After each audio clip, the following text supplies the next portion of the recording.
Hello all, welcome to our channel. இந்த வீடியோவில் நம்ம இன்னைக்கு பார்க்க போகிறது ஸ்வீட்டான ஸ்வீட். எல்லா முஸ்லிம்ஸ் மேரேஜ்லேயும் 99% கண்டிப்பாக இந்த ஸ்வீட் ப்ரெசென்ட் ஆகிருக்கும்.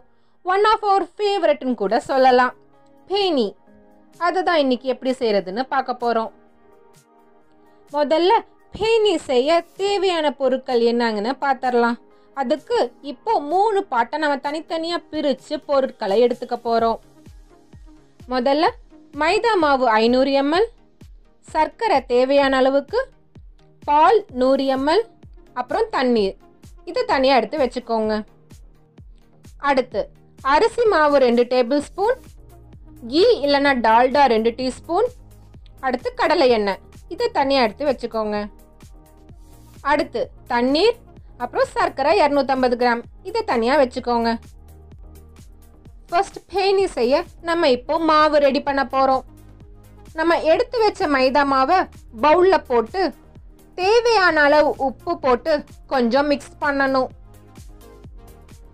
அடுத்து நம்ம எடுத்து வச்ச பாலை போட்டு நல்லா மிக்ஸ் பண்ணி அது கூட தேவையான அளவு சர்க்கரையும் போட்டு நல்லா பிசைஞ்சுக்கோங்க.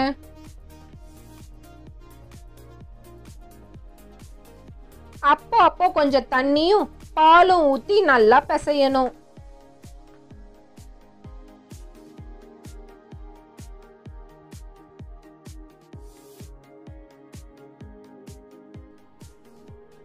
நல்லா கெட்டியா பிசைஞ்சு இந்த பதத்துக்கு வந்ததும் தனியா எடுத்து வச்சுக்கோங்க. ஒரு 10 to 15 minutes நல்லா ஊறட்டும். மீன்வைல் நம்ம இப்போ பேஸ்ட் ரெடி பண்ணிக்கலாம். அதுக்கு ஃபர்ஸ்ட் அரிசி மாவை ஒரு பவுலில் போட்டுக்கோங்க. அது கூட கீ இல்லைன்னா டால்டாவை கொஞ்சம் மிக்ஸ் பண்ணி அது கூட கடலை எண்ணெயும் நல்லா விட்டு பேஸ்ட் மாதிரி நல்லா கெட்டி ஆகாம கிளறிக்கிட்டே இருக்கணும். கொஞ்சம் எண்ணெயும் விட்டு நல்லா கலக்குங்க. கெட்டி ஆகாம பார்த்துக்கோங்க. நல்லா கலக்கிட்டே இருந்தோம்னா பேஸ்ட் நல்லா இந்த பதத்துக்கு வரும். இந்த மாதிரி ஒரு பதத்துல இருந்தா வெல் அண்ட் குட்.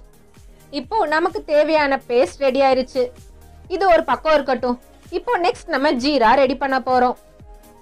அதுக்கு ஒரு பாத்திரத்துல தண்ணி ஊத்தி அதை நல்லா சூடு பண்ண போறோம். அதுக்குள்ள சுகர் சேர்த்தி நல்லா கொதிக்க விடணும். சுகர் நல்லா கரையணும். கரையிற வரைக்கும் கை விடாம கலக்கிக்கிட்டே இருக்கணும். சுகரும் கெட்டி ஆகாம பார்த்துக்கோங்க. கையை எடுக்காம நல்லா கிளறிக்கிட்டே இருந்தா நமக்கு தேவையான பதம் நல்லாவே கிடைக்கும். இந்த மாதிரி ஒரு கம்பி பதம் வந்ததும் அடுப்பை ஆஃப் பண்ணிருங்க.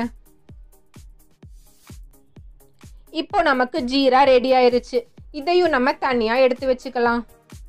இப்போ கண்டிப்பா 10 minutes மேலேயே ஆயிருக்கும். நம்ம செஞ்சு வச்ச மாவை இப்போ எடுத்துக்கலாம். அதை ஸ்மால் பீசஸா கட் பண்ணணும்.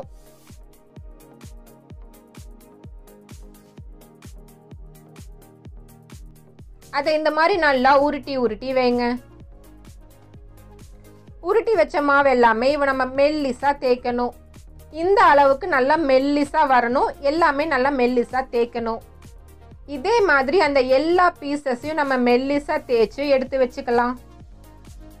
இப்போ நம்ம மெல்லிசா தேய்ச்சி வச்ச ஒரு பீஸை எடுத்து நம்ம செஞ்சு வச்ச பேஸ்ட்டை அப்ளை பண்ணுங்க. இந்த மாதிரி அடுத்து ஸ்டிக் ஆகும். அடுத்து தேய்ச்சி வச்ச பேஸ்ட்டை எடுத்து அது மேல ஸ்டிக் பண்ணுங்க. பேஸ்டோட பதம் கரெக்டா இருந்தா ஈஸியா நமக்கு ஒட்டிக்கும். இந்த மாதிரி நம்ம தேய்ச்சி வச்ச எல்லாத்தையும் பேஸ்ட் போட்டு நல்லா மேல வைக்கணும். இதை நம்ம 5 லேயர்ஸாவும் வைக்கலாம், இல்ல 3 லேயர்ஸாவும் பண்ணலாம். இப்போ அதை நல்லா ஒட்டி எடுத்து வச்சுக்கலாம். நான் இப்போ அந்த 5 லேயர்ஸை செஞ்சிருக்கேன். இப்போ அதை நல்லா உருட்டி ரோல் மாதிரி செஞ்சுக்கணும். நீட்டா இந்த மாதிரி ரோல் ஆட்ட வரணும். அப்புறம் அதை தனித்தனியா பீசஸா கட் பண்ணிக்கோங்க. நமக்கு தேவையான அளவு நம்ம கட் பண்ணிக்கலாம். நீங்க ஸ்வீட் எந்த அளவுக்கு பெருசா எந்த சைஸ்ல இருக்கணும்னு நினைக்கிறீங்களோ அந்த அளவுக்கு கட் பண்ணிக்கோங்க.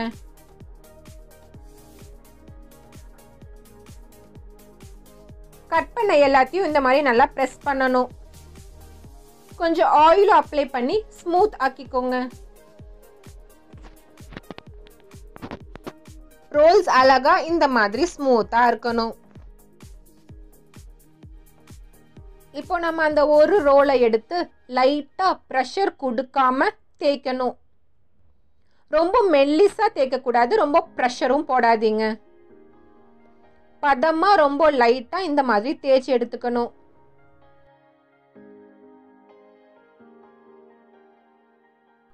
அடுத்து அதை நம்ம ஆயில்ல போட்டு ஃப்ரை பண்ண போறோம். இதே மாதிரி நம்ம செஞ்ச எல்லா ரோல்ஸையும் தேய்ச்சு ஆயில்ல போட்டு ஃப்ரை பண்ணி எடுக்கணும்.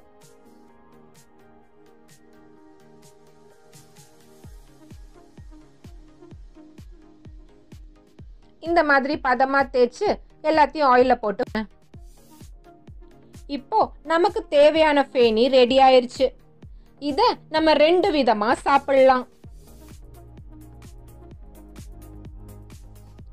நமக்கு கொஞ்சம் ஸ்வீட் அதிகமா வேணும்னு நினைச்சா நம்ம செஞ்சு வச்ச ஜீரால இந்த ஃபேனியா போட்டு எடுக்கலாம். இந்த மாதிரி ஃபேனியா நல்லா ஜீரால போட்டு முக்கி எடுத்துக்கோங்க.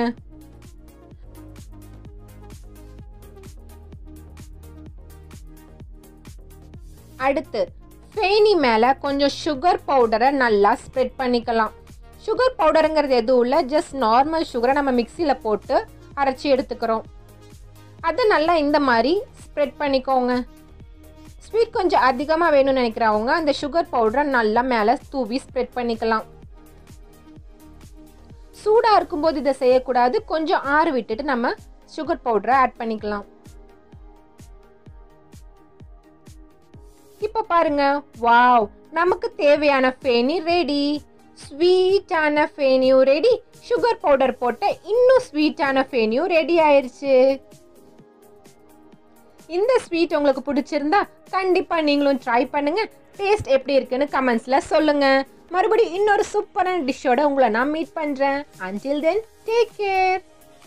எங்க வீடியோஸ் உடனுக்குடன் உங்களுக்கு தெரிய லைக் பண்ணுங்க, சப்ஸ்கிரைப் பண்ணுங்க, பெல் ஐகானையும் பிரஸ் பண்ணிக்கோங்க.